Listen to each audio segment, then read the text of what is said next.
We'll take a look at the tail of the tape, and there's a couple of differences here. The main difference is going to be the height of Viktor Postol. He's going to have about 3 inches in advantage there. The weight's not significant. The reach is not significant. Viktor Postol had almost 300 amateur fights, so he turned pro a little bit later. He's 32 years of age, right in his prime. Introducing first, fighting out of the blue corner with trainer Freddie Roach and wearing blue with red. Official weight, 139 1/2 pounds. His professional record, a perfect one. 28 fights, 28 victories, including 12 wins by knockout. Damigas Badai, Kiev, Ukraine, the reigning and defending undefeated WBC super lightweight champion of the world, Viktor the Iceman Postol. And his opponent across the ring, fighting out of the red corner with his trainer, Esau Dieguez. He officially weighed in at 140 pounds. And he, like his opponent, has a perfect professional record consisting of 28 fights, 28 victories, including 20 wins by knockout. Ladies and gentlemen, from Omaha, Nebraska, USA, the reigning, defending, undefeated WBO light welterweight champion of the world, Terence Crawford.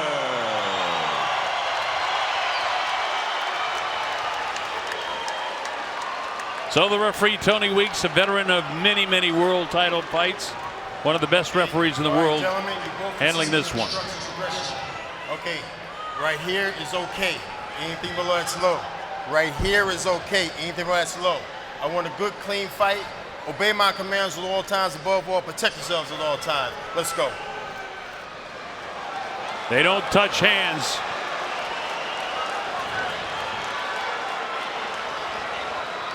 Freddie 56 Roach. total wins. Go ahead, Rich, about Freddie. Yes, Freddie Roach has taught him one thing: how to break the will of his opponents, which he has done in the last 2 fights, and certainly most impressively against Lucas Matisse, whom he forced to quit. Can he do the same with someone as skilled as Bud Crawford? Well, again, Postol has the advantage at reach 3 inches, and Crawford's going to have to maneuver and deal with that. Crawford starts out as an orthodox fighter here right now, but even that, he's got his right shoulder forward a little bit, so you never know when he's going to switch. Their idea is to try to catch him in the switch. Crawford, of course, has his name in the front. He's got the green trunks with kind of the gold lettering and his logo down the side, and the blue and a little bit of red on his trunks is Viktor Postol. This is round number 1. Crawford again notoriously starts slow, but Postol hasn't done anything yet, nor has he been able to touch him with the jab. Well, Postol's going to have to be patient here and stick to his game plan, which right now, as you can see, he's pursuing Terence Crawford, and he's going to have to use that jab a lot, and he'll have to go through some uncomfortable moments, certainly, because Crawford's not going to be easy to hit. And very slick with that jab. Sorry, Christina. Very slick with that jab was Postol. He had that left hand up there, and then all of a sudden zoomed right down to the body. So it's quick-handed. Go ahead, Christina. No, I was just going to go on to what you guys said about Freddie Roach's biggest concern in this fight with Postol and Crawford is Crawford's speed. They said that's the #1 thing we got to be careful. We got to try to catch him, and their goal is to try to bait him, feint him, catch him coming in. That's what Postol will be looking to do, looking to more counter. Well, both of these guys can punch and counter-punch. You know, the first time I ever did a Crawford broadcast, I didn't do those fights in Omaha, but when he won in Arlington, Texas, and he beat Thomas Delorme, and we were sitting at the apron that night and watching, I just couldn't believe how brilliant he was, how skilled he was, the nuances of boxing that he was able to pull off, the things that a lot of people just don't notice. You know, he really was good at doing those things. I mean, really wise veteran, old-timey stuff. Here he is switching to southpaw. for the last about 30 seconds, he's been southpaw. And he does technical things. He reminds me of a guy who you're, as a matter of fact, inducting in the Nevada Boxing Hall of Fame next week, Benito Lopez. And I used to watch him. By the time I'd start explaining what he was doing something else. That's how slick he was. And his ability to make adjustments on the fly is something that sets him apart and makes him special. Well, he snuck in that left uppercut there. Fighting from the southpaw stance right now. He started out orthodox, and he's been southpaw the rest of the way. With about 16 seconds going round one. Crawford has landed more punches so far, although they've been few. Postol hasn't landed much at all except that little clinch there. Now he tries to go to work, but nothing real effective.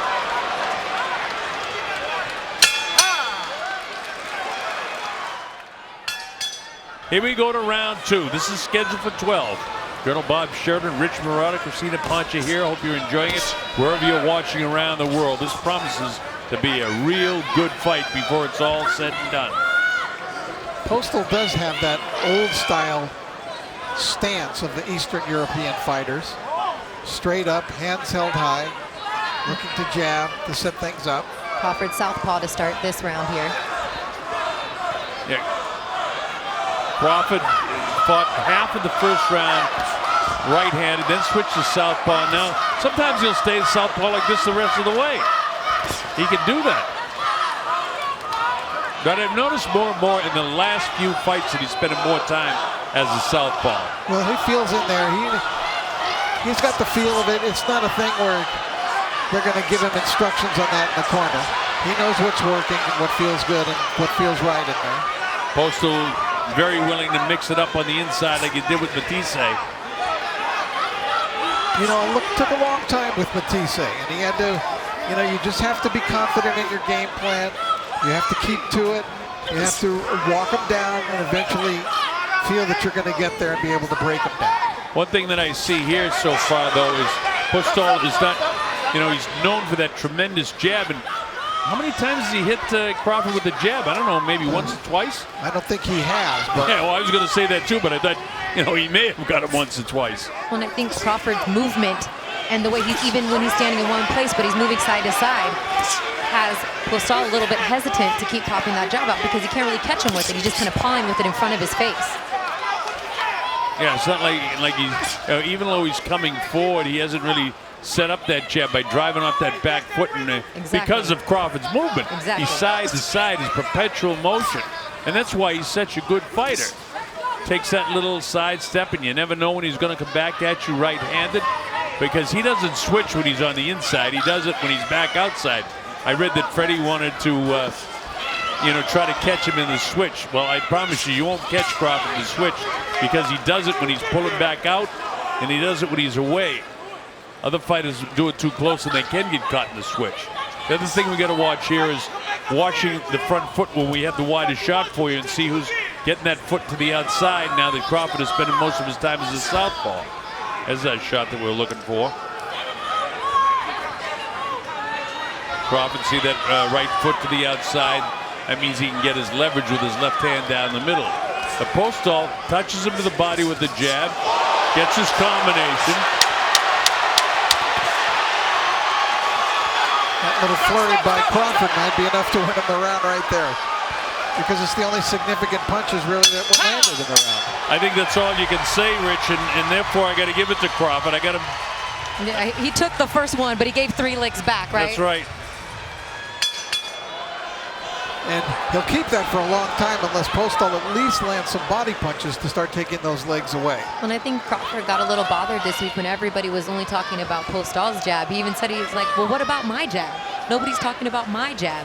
So I think part of his plan was to kind of show people I can come out here and box too. Well, he certainly can box. There's no question about that. And so far he's up by 2, but neither round has been really significant. But he's done just enough to win the round. I think Postol is doing a very poor job of cutting the ring on Crawford, who's been able to circle basically at will almost. But Rich, how do you cut it off with this guy the way he moves? Because you go to your left to cut him off moving that way, he'll come back to his right. So What your observation is right on the mark. Trying to execute is a different kettle of fish. Exactly. He may have to do something a little more unorthodox, like maybe grabbing Terence and throwing him into the corner. That's something that frustration might set in a little bit later. Right now, not a lot of punches being landed. Is Postol trying to get in position and throw a punch, and Crawford loaded up that left hook and as he was spinning him.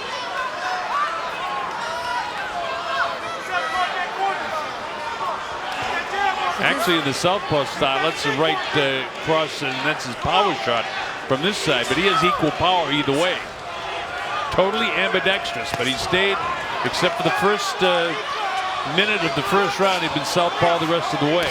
Terence is starting to smile in there, which makes me think that he's beginning to enjoy and feel confident now over the way things are beginning to evolve in this fight. Well, they're talking. I don't know what Postol's saying, and I'm sure Terence doesn't know either, because he's speaking in Russian, right? Right. But for the smile, he's saying something back to him anyway. Crawford has got a real cocky look on his face, doesn't he? Well, it takes him a couple rounds usually, you know. And by the third, fourth, definitely by the fifth round, he usually is fully confident in what he's going to bring and what his game plan is going to be, although he does do a really good job making adjustments on the fly. But yeah, here he is with that, you know,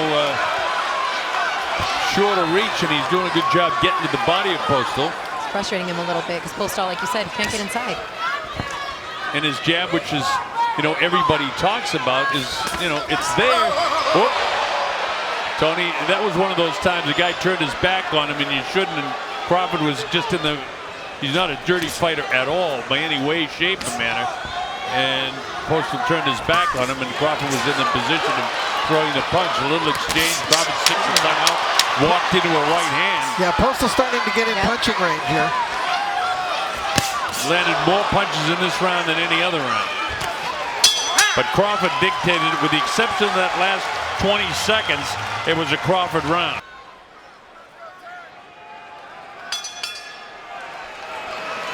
Now let's see if he can execute it.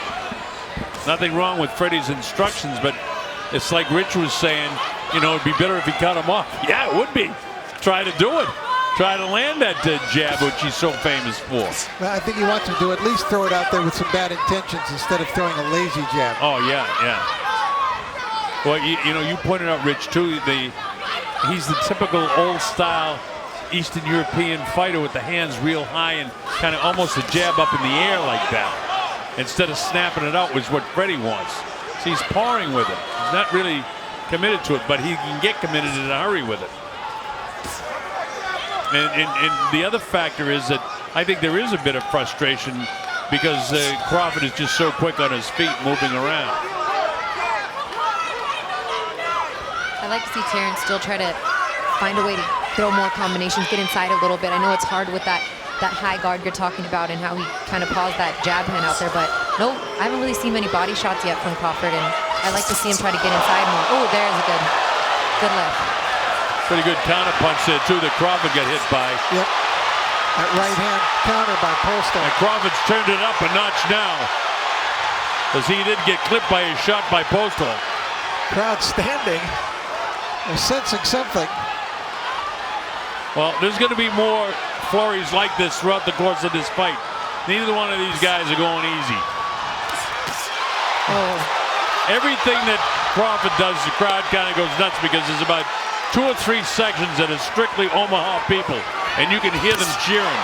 There's the long looping in. Every time Crawford does something well, the crowd either comes to its feet or gets real excited.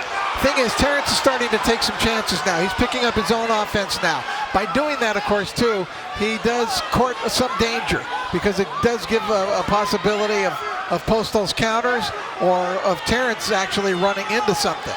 Well, at the outset, I mentioned that Terence notoriously starts slow, but he's in second gear right now. And if you're going to go full offense and you're going to take a chance of getting clipped too, and that's what's happened in this round a couple of times. But with 40 seconds to go, Postol hasn't won the round.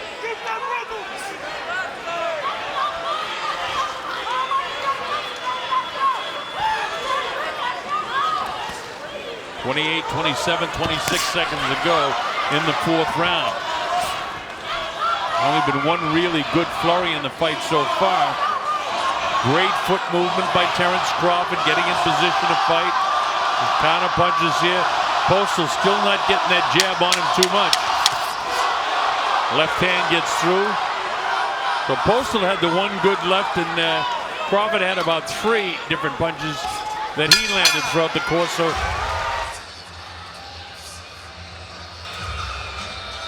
Postol there through the left jab and then that right uppercut. Look at Postol's face. Look at, oh, I got you. Looked like it was him that got by Crawford right there. And Crawford is fighting a very smart fight so far. Manos de Piedras. Roberto Duran, one of the greatest lightweight fighters of all time, went on and moved up. But as a lightweight, he might be the greatest lightweight that ever lived. He's number 1 on my list. He's definitely number 1 on my list. He has fun with him at the Hall of Fame ceremonies a couple of weeks ago, and he just enjoys himself. That's going to be scored as a knockdown because his knee touched. And Postol is really annoyed with that. But Tony's right. If anything but the bottom of your soles of your feet touch the canvas, it's a knockdown. It's unfortunate because it's going to cost him a couple of points unless he can pull this round out and keep it to 1. Yeah, Terence grabbing him up to. Yeah, this could turn out to be a big round for Crawford. And he just barely his knee touched. But whoop. Crawford gives him the butterfly movement, and Tony says, keep it right. But Crawford is, you talk about the pay-per-view. Is he risen to the occasion or what? He loves this. Yeah, he's having a good time in there now. You could see it when he started to crack that smile in the 3rd round. It's like more charisma tonight than he's shown all week. All these people talk about how he's not very talkative. Wait a minute, more charisma than ever, Christina. Yeah. But I mean, he'll come out of that as he matures and develops, and gets more and more confident in his abilities. That side of him will come out. Wait, people say, that he doesn't talk a lot of trash. What a great counterpunch. He touches the canvas again. Yep. That's another knockdown. And Tony right on it. His gloves definitely hit the canvas. So his knee went down once. 2 flash knockdowns. Wow. But that was a beautiful left that started it all. Don't be misled. I mean, there was a real good shot that got it all going. It was so fast. I need to see the replay on that. You people might think that that's picayune by the referee, but that's not his call. His proper call is anything but the soles of your feet touch the canvas. It is a knockdown. Doesn't matter how quickly you get up. Or the fact it was just your hands or just your knee. So this is a huge round for Crawford now. If the judges choose to score at 10-7, which they normally would with a 2 knockdown round, but keep in mind the fact that those were both very much flash knockdowns where only his glove really touched the canvas. 2 knockdowns in the judging clinics that I've been to, it's a 10-7 round. But we'll see if the judges follow that, because you don't know. I haven't seen Guido Cavalieri in any of them. I've seen Dave Moretti and Don Trella.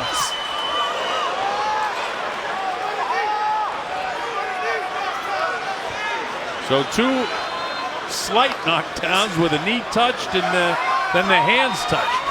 All in favor of Terence Crawford. 15 seconds to go in the round, and what has turned out to be what can be a huge round. Postol caught him with the right hand, and Crawford's back with 2 of his own right hands. Crawford pulls him in by the head and blasts him with the left hand, trying to get his hands free. Yeah, Postol wants him to fight. Yeah, he does. Okay. This came right at the bell. He comes out, little right to the top of the head. He just cuffed him with it. Knee barely touches, but there was. So are you he caught his toe on the canvas is what happened. Now the second knockdown, there was a real punch here. See that left? See that left? Now that gets him going. He goes across just the bare touch of a glove. The first knockdown was just a little cuffing shot, but the second one, that's a real, there's going to be a real punch. You saw it, that left hand. Gloves go to the ground, second knock. Now, I think that Tony Weeks made the right call on each, that each one was definitely a knockdown. If I was scoring personally, I would not score that at 10-7 round. I would score at 10-8. And so that's good, because I would score 10-7, and I expect that's what some of the judges will do, Rich. So that's why we get 3 people calling this fight.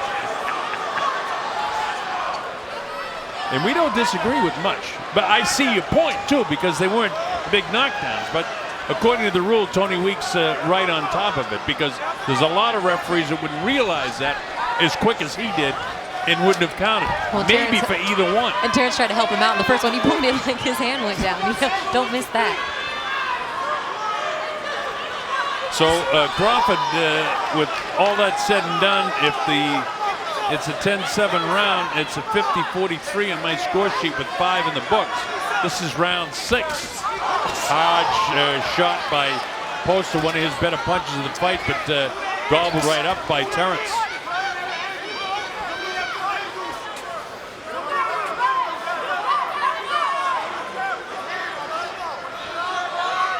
Some of those early rounds were hard to score, but I feel like these last 2 rounds, Terence has really come on.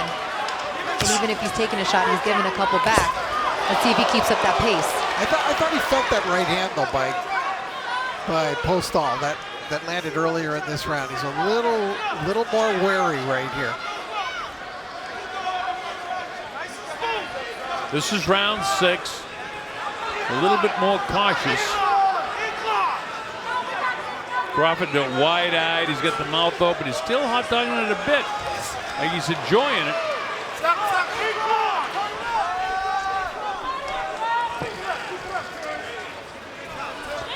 Postol just has not hit him enough to slow him down at all. This is one of those slick things again. He feinted in with the left shoulder like he was going to throw a right hand, and then all of a sudden he lets the left hand go.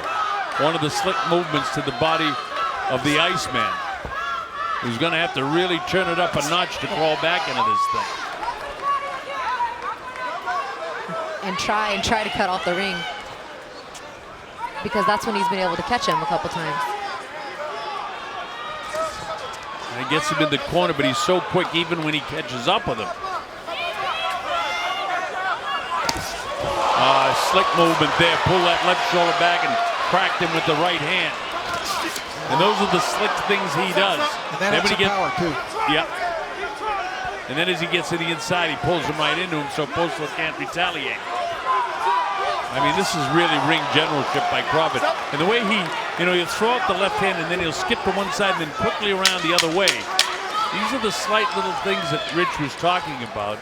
And Postol's inability to land the jab with any real effectiveness is the difference in this fight. Postol is frustrated now. Yeah. Finally, he just puts his hand. No, I mean, what he's doing is perfect. He's not running, he's fighting. And when it's time to exchange, it seems like it's always Crawford getting off first. And as I say that, of course, Postol does it first.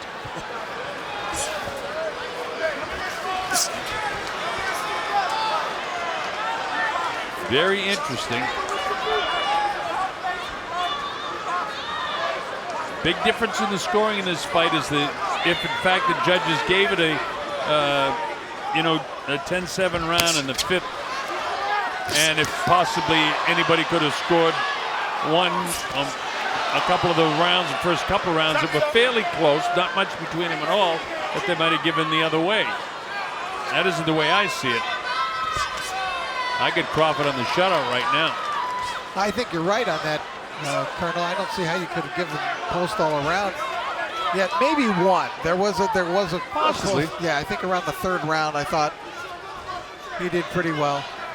And while I've done several world title fights that Guido Cavalieri from Italy has scored, as I recall, he's a very, very good judge. I think a change in strategy has to come from Postol. I think he's got to go reckless, and I think he's got to try to rough up Crawford if he can. Make it more of a mauling fight. Forget about boxing. But look at that. He thinks he's got him backed off in the corner. All of a sudden, his legs split. You don't know whether he's going to keep sliding to his right. In that case, he went around to his right when he get backed off into the corner. So, I mean, these are the things that Crawford is the ring general. Then he comes in, lunges. The Iceman bends over, he gets hit in the side of the head. See, that's that move, and it's frustrating Postol. Crawford's hands up the eye. I'm an innocent little lad. He blasts the body. He's tough, too. You know, there's a lot of street. And I'm liking the game plan that Brian Bomac McIntyre has put together. I think they're doing a great job. They're doing what they need to do to win these rounds. I mean, much has been said about, you know, Freddie Roach in the other corner, but you got to give Team Crawford some credit in their preparation. They're frustrating Postol.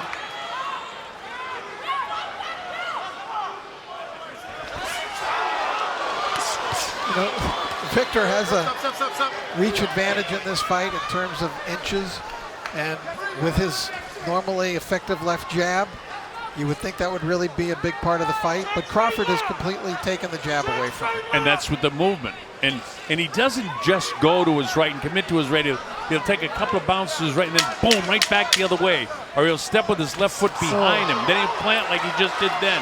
Let off the punches. There's no way you can give the Iceman that round. See, try to do things. Look at this. Look at this, Rich. Boom. That's just great work. I mean, what can you say? That's just brilliant fighting. Oh. He was leaning back, and then Postol lures Postol into leaning forward. Oh. You get clipped again.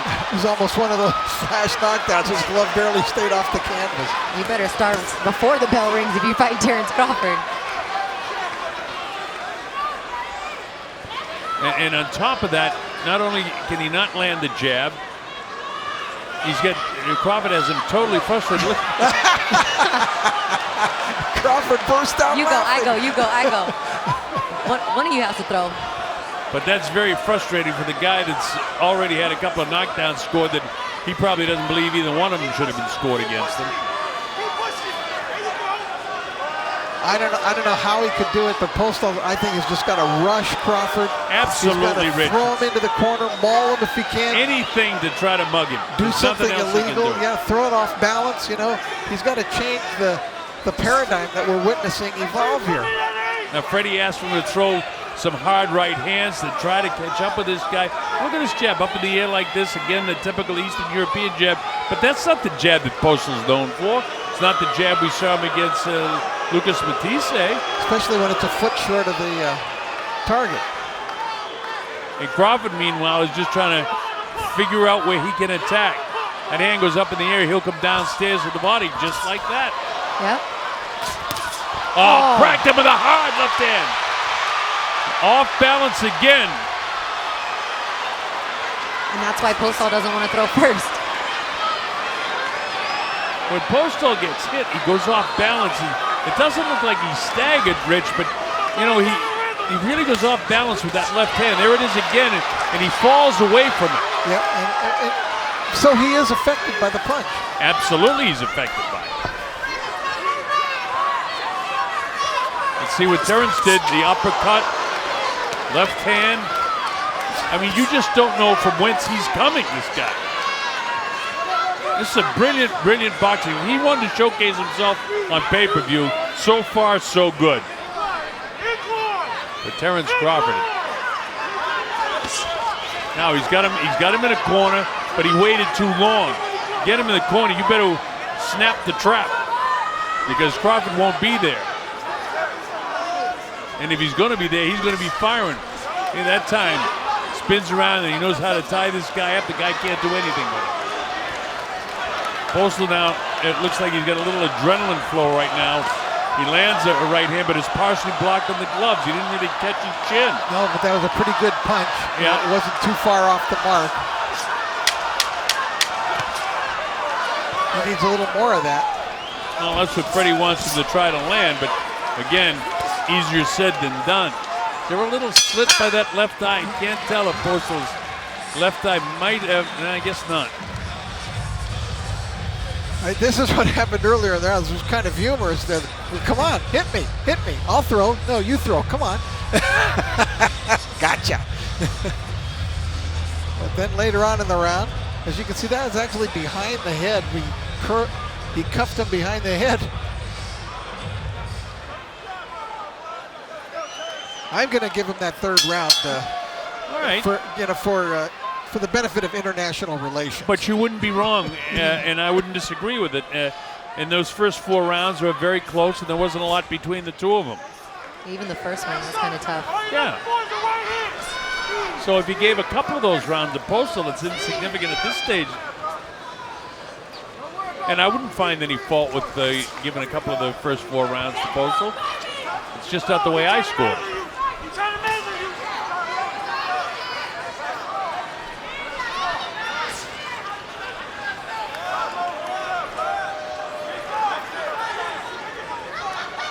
I hate to say this, Rich, but I've scored more fights than all 3 of the official judges combined. But the official judges. Their scores matter. Exactly. Now the fans are a little frustrated here. Yeah, this is not the type of action that we expected in this fight, but we didn't expect that Crawford would be so dominant in this fight. Picking his shots, but his defense has, been sensational in this fight.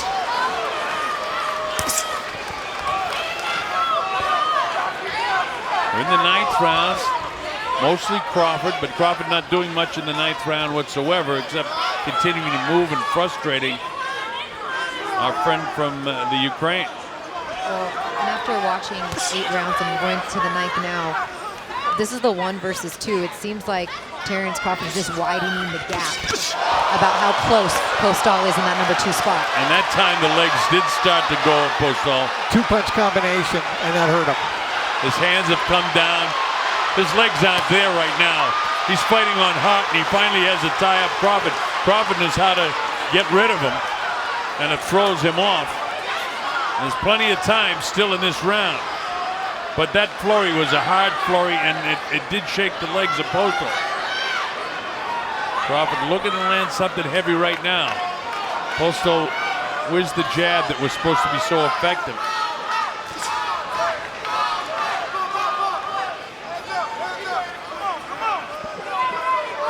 Bud really he's serious. I mean, you take a look at him, he's dominating the fight. But you can see he has a healthy respect still for Postol. Sure. Yeah, well, this guy's a very, very good fighter that he's in there with. Just everything has gone Crawford's way in this fight. Some by design and a couple of, strange sort of knockdowns. And Freddie talked about just breaking down Terence Crawford round after round and taking his will, but if that was the game plan, it's not going that way. It's not at all. There's been not enough punches thrown to break down his will. But even if we changed that to a 2-point difference and you gave him a couple of the first 4 rounds, Crawford has definitely done everything from 6, 7, 8, 9. Plus he won the 5th round by at least 2 points, so this isn't a close fight. But that doesn't mean Postol can't catch him. It's not likely right now the way Crawford is. I mean, they're both in magnificent shape. Look at the bodies of these 2 men. Postol's got to be frustrated by Crawford. And it's not only the foot speed, but the hand speed has been significant too. And with the championship rounds now, this 10, 11, and 12 here, both of these guys being world champions, we knew this would be a fight of adjustments, and it just looks like Postol, I don't know if he's just not listening to what Freddie's saying or he's just not able to make them, but that plan B has never come out. Well, he had the plan B where he wanted a lot more right hands. He tried to throw him and he gets counterpunched by Crawford. I mean, he came in with the idea of trying to land jabs. This time he doesn't do it. He stays there and bends over and makes him go over his shoulder. And usually by this time in a fight, Postol is beating down and breaking down his opponent.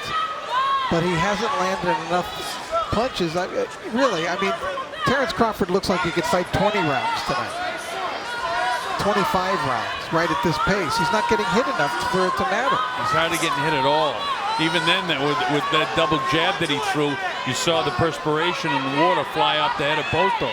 You don't see that. Again, the jab is short. And another hard left hand. And remember, Crawford has fought this entire fight as a southpaw, except the first, probably minute of the first round. Look at that. There's a straight left right down the middle on the right-handed fighter. The right hook, the straight left jab again. All these are you know, these are fairly heavy punches, showing the conditioning of Postol, but the frustration that he can't get to this guy at all. With 54, 53, 52 seconds left in the 10th round. Again, you know, he goes to throw the jab, and how quick Crawford is, he slides around that time to his right and bops him with the right hand as he goes. He didn't just move around to get away, so therefore I don't see him as running. Question is he doing enough that would stamp him as... Go ahead, Rich, with that thought. As somebody to fight Manny Pacquiao in November. Well, that's supposed to be one of the gifts. You know, that's another. Can Pacquiao come up with another sensational fight like he did against Timothy Bradley?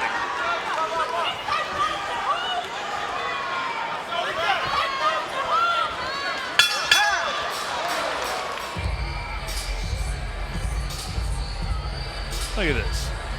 And he does a nice job, Terence, of being able to back off, lure a guy forward toward him, and then quickly catch him coming in.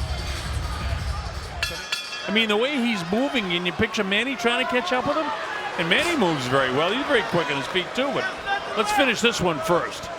We're in the 11th round. The Colonel Bob Sheridan here, Rich Murata, Christina Poncher, our principals, 2 champions. One is going to lose his title tonight, and right now it looks like Terence Crawford is going to pick that up right now in the 11th round. It's been all Crawford on my score sheet. Nobody has really been seriously shaken in the fight. Postol was down twice, but again, it was just a knee touched the canvas, and when he kind of dragged his toe, he went down. The second one was more definitive, but only his gloves touched the canvas. But Tony Weeks did exactly the right thing under the rules of the Marquess of Queensberry.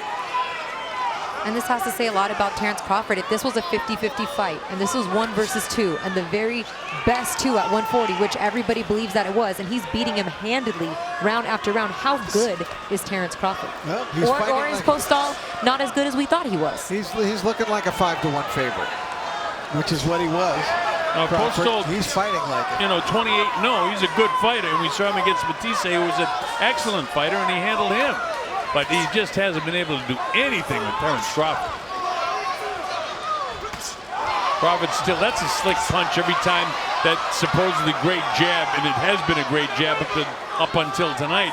As that hand comes down now, the right hand of Crawford is over it. It's so much quicker than Postol, who holds it way up there, and then he drops it just a bit. And as Terence moves to his right, he's able to score at will with the right hand. He just lures you in on him, and he gets you to stick your chin out. And he's in the zone. He's in the zone right now. I mean, don't forget, his right hand is his jabbing hand, but I mean, this guy, for all practical purposes, can fight as a right-handed fighter too, so he's got plenty of power in his right hand. This is what makes him so good. And there, he bends down, he grabs, he starts talking in his ear. Totally frustrating this guy. Postol is a very frustrated fight. That time, one of the few times you see the uppercut. And you're coming in. How frustrated are you going to be, Rich, when you don't know, man, every time I try to do something, nothing works. He reaches that time with his right hand. Freddie asked him to throw more right hands back 4 or 5 rounds ago, but nothing successful. I really thought that tonight that Crawford would have some uncomfortable moments. He hasn't had many uncomfortable moments in this one. He got clipped by a decent right hand. Yeah. And you got to be careful when he turns his back because now time has been called out. He's going to take a point away for hitting in the back of the head, and he should. It's a very, very dangerous thing. It's academic anyway. So this is going to turn out to be another 10-8 round. And this is the 12th and final round. The only way Postol can win this, Postol needs a knockout. He came right going for it. Yeah, he landed left and a right. And he's furious about the point going away, and so is Freddie in the corner. I understand, but you got to follow the rules all the way. You can see an adrenaline flow for Postol because Freddie had told him, you got to knock this guy out now. Maybe too little, too late. Yeah, but he should have fought at this pace exactly. before this. You leave yourself 1 round to get it done. But see, he's kind of waltzes into his guy, and here he is. Postol's going for knock, and Crawford knows how to get out of there. Postol's just got his ears back, and this is going to be a brawl to the end now. And this is what we expected a lot more of. But even then, when he comes in, he gets bopped by that right hand of Crawford. Crawford moves, he feints him, he gets the guy to jump. Yeah, but so much in his arsenal. Sorry, Rich. But so what if you're Postol? Take some chances. Go in there, rush in. If you get hit, you get hit. You get hit anyway. Oh, I agree with you 100%. Take your shot. Do anything you can do. Hit him behind the head again. Take the loss of the point. You got to try and knock this guy out. Nothing that he's done to this point in the fight has worked, and the only thing that can work is a knockout. We've had strange knockouts in the final round. Remember Michael Moore winning every second of his fight against George Foreman? And Chavez Jr. almost pulled it off against Sergio Martinez when he lost every round practically. And Chavez Sr., he had a very controversial win when Richard Steele stopped the fight. Although to this day, if you see Meldrick Taylor, we know that was right. Postol is into this thing now. He caught Crawford with a good right hand, but he's backing off. There's only about a minute to go in this fight. Now Crawford saying, come on, I'll fight you. So fight him.